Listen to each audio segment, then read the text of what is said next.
안녕하세요. 하늘소리교회 이모상 목사입니다.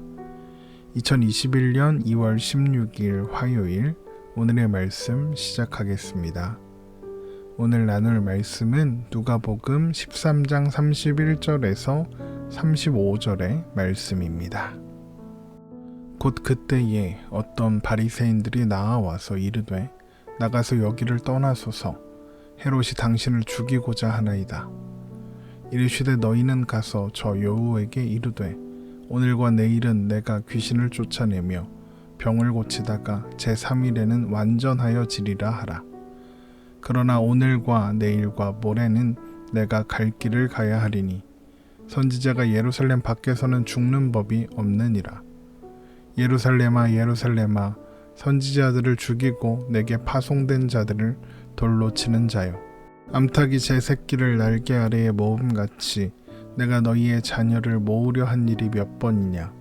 그러나 너희가 원하지 아니하였도다. 보라, 너희 집이 황폐하여 버림바 되리라. 내가 너희에게 이르노니 너희가 주의 이름으로 오시는 이를 찬송하리로다 할 때까지는 나를 보지 못하리라 하시니라. 아멘. 예수님께서 말씀을 가르치고 계실 때에 어떤 바리새인들이 나와서 헤롯이 예수님을 죽이고자 하니 이곳을 떠나라 이야기했습니다. 누가복음 13장 31절입니다. 곧 그때에 어떤 바리새인들이 나와서 이르되 나가서 여기를 떠나소서 헤롯이 당신을 죽이고자 하나이다. 대부분의 바리새인들은 예수님을 적대했습니다. 그러나 비록 소수였을지는 몰라도 그들 중에도 예수님께 호의를 가지고 따르는 사람들도 있었죠. 니고데모가 대표적인 사람일 것입니다. 누가복음 9장을 보면 헤롯이 예수님을 만나고 싶어 했다는 이야기가 기록되어 있습니다.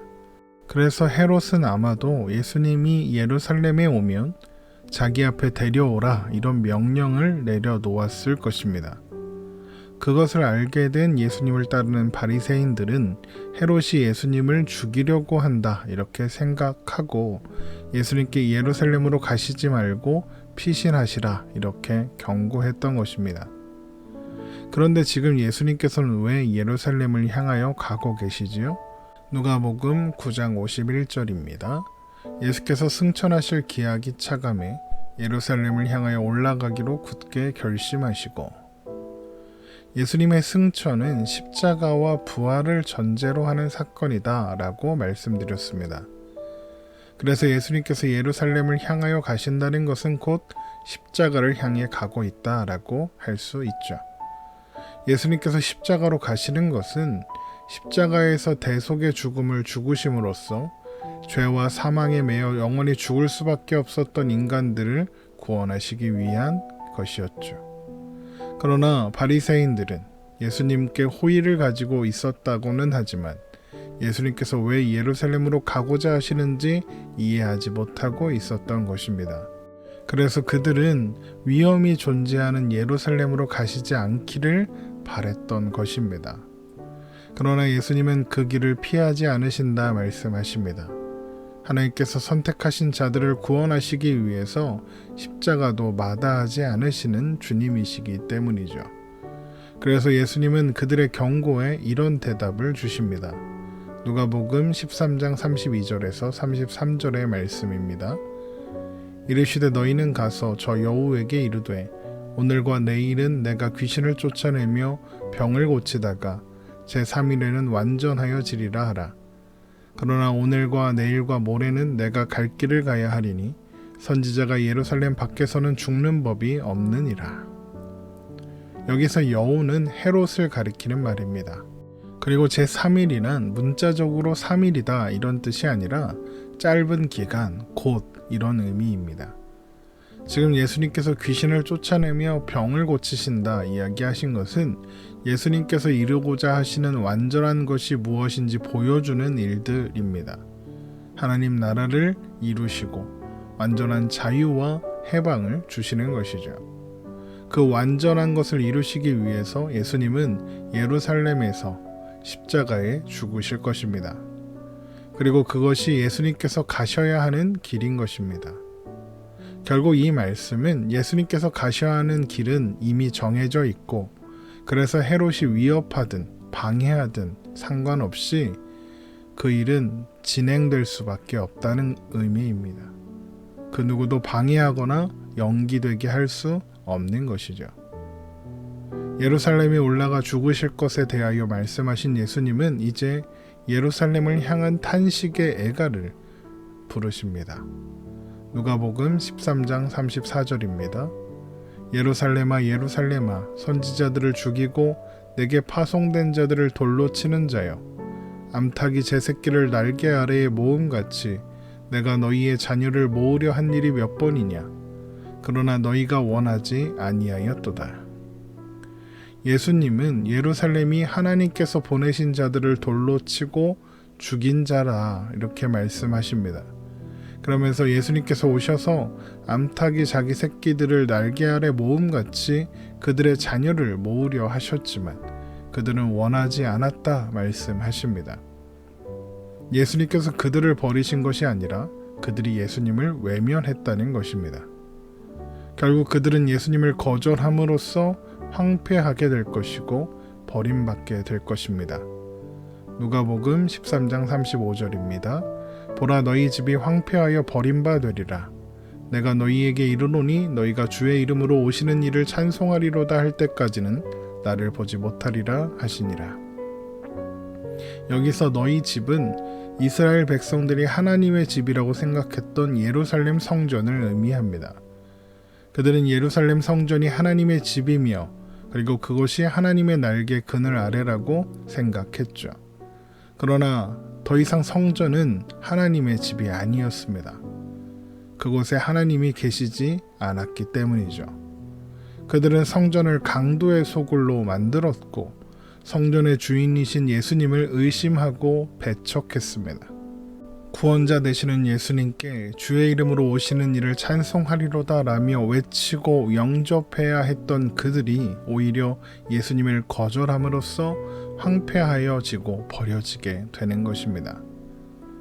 예수님께서 예루살렘으로 입성하시는 장면을 보면 주의 이름으로 오시는 이를 찬송하리로다 라고 외치는 사람들과 그들을 침묵시킬 것을 요구하는 사람들의 모습이 대비되는 것을 볼 수 있습니다.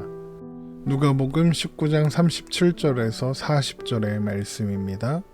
이미 감람산 내리막길에 가까이 오심에 제자의 온 무리가 자기들이 본 바 모든 능한 일로 인하여 기뻐하며 큰 소리로 하나님을 찬양하여 이르되 찬송하리로다. 주의 이름으로 오시는 왕이여 하늘에는 평화요 가장 높은 곳에는 영광이로다 하니, 무리 중 어떤 바리새인들이 말하되 선생이여 당신의 제자들을 책망하소서 하거늘 대답하여 이르시되 내가 너희에게 말하노니 만일 이 사람들이 침묵하면 돌들이 소리 지르리라 하시니라. 예수님께서 예루살렘에 입성하실 때에 사람들의 반응은 두 가지였습니다. 제자의 온 무리들은 주의 이름으로 오시는 왕이요 하늘에는 평화요 가장 높은 곳에는 영광이로다 라고 외치며 찬양했죠. 그러나 그런 찬양의 소리를 불편해하는 사람들, 바리새인들도 있었습니다. 그들은 예수님께 당신의 제자들을 책망하여 조용하게 하라고 요구했습니다. 그리고 이런 바리새인들의 반응이 곧 예루살렘으로 대표되는 이스라엘 사람들의 반응이었던 것입니다. 그래서 결국 너희가 주의 이름으로 오시는 이를 찬송하리로다 할 때까지는 나를 보지 못하리라, 이 말씀은 예루살렘이 예수님을 거절하고 그 고백을 하지 못함으로써 예수님을 보지 못할 것이다. 예수님으로 말미암아 베풀어지는 구원과 생명을 보지 못할 것이다. 이런 말씀인 것입니다. 그러나 주의 이름으로 오시는 왕이요 하늘에는 평화요 가장 높은 곳에는 영광이로다 라며 외치고 예수님을 영접하는 사람들도 있죠. 그들은 하나님께서 동서남북으로부터 부르셔서 좁은 문으로 들어가 하나님 나라의 잔치에 참여하게 하신 자들입니다. 그들은 예루살렘이 거절한 하나님 날개 아래로 모여들어 그 자리를 채우게 되는 것이죠.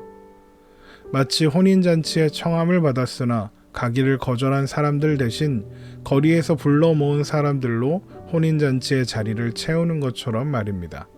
누가복음 14장 21절 말씀입니다. 종이 돌아와 주인에게 그대로 고하니 이에 집주인이 노하여 그 종에게 이르되 빨리 시내의 거리와 골목으로 나가서 가난한 자들과 몸 불편한 자들과 맹인들과 저는 자들을 데려오라 하니라. 빈 자리를 채우는 사람들은 가난한 자들, 몸 불편한 자들, 맹인들과 저는 자들입니다. 그들은 당시 사람들의 생각에 하나님께 초청받지 못한 버림받은 사람들이었습니다. 그러나 하나님께서 날개를 펴시고 하나님의 백성들을 불러 모으실 때에 그 날개 아래로 들어오는 사람들은 다름 아닌 자격 없는 자들, 하나님께 초청받지 못한 것처럼 보였던 그 사람들이었던 것입니다. 예루살렘으로 대표되는 그들은 자신들에게 성전이 있고 아브라함의 자손이라는 혈통이 있기 때문에 스스로를 자격 있는 자들이라고 여겼습니다.